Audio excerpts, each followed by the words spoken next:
આમોદ શહેર જાણે હડકાયા શ્વાનોના હવાલે હોય તેવી ભયાનક સ્થિતિ નિર્માણ પામી છે.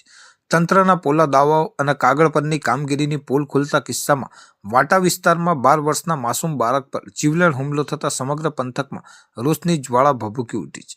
મદ્રેસાથી ઘરે પરત ફરી રહેલ નિર્દોષ બાળકને ફાડી ખાવાનો પ્રયાસ કરનાર આ શ્વાનો હવે આમોદના રસ્તાઓ પર યમદૂત સમાન સાબિત થઈ રહ્યા છે. અગાઉ પણ ભર બજારમાં અને મસ્જિદ પાછળના વિસ્તારોમાં બાળકોની આંખો ફોડી નાખવા સુધીના હુમલાઓ થયા હોવા છતાં પ્રશાસન હજુ પણ કોઈક મોટી જાનહાનિની રાહ જોઈને બેઠું હોય તેમ લાગી રહ્યું છે. પાલિકા દ્વારા અગાઉ કરવામાં આવેલ દેખાડાની કામગીરી માત્ર ધૂળ નાખવા બરાબર સાબિત થઈ છે, કારણ કે શ્વાનોનો આતંક ઓછો થવાને બદલે વધુ લોહિયાળ બન્યો છે. વારંવારની રજૂઆતો અને હોબાળા છતાં તંત્રની આ બેદરકારીએ સ્થાનિકોનો જીવ તાળવે ચોંટાડ્યા છે. જો સત્તાધીશો હજી પણ કુંભકર્ણની નિંદ્રામાંથી જાગીને આ શ્વાન રાજનો કાયમી ઉકેલ નહીં લાવે તો રોષે ભરાયેલી જનતા રસ્તા પર ઉતરે તેવી પૂરેપૂરી શક્યતાઓ છે.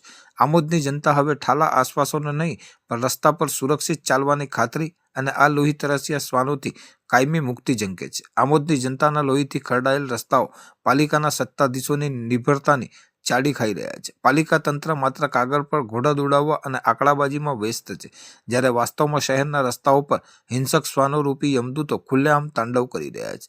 જનતાનો રોષ હવે સીમા વટાવી ચૂક્યો છે. લોકોનો સવાલ છે કે શું પાલિકાના અધિકારીઓ માત્ર એસઈ ઓફિસમાં બેસીને કોઈ માસૂમનો ભોગ લેવાય તેની રાહ જોઈ રહ્યા છે? અત્યાર સુધીની ઠાલી અને દેખાડા પૂરતી કામગીરીએ પાલિકાની પોલ ખોલી નાખી છે. શહેરના કરદાતા નાગરિકો હવે કોઈ પણ બહાનાબાજી સાંભળવા તૈયાર નથી.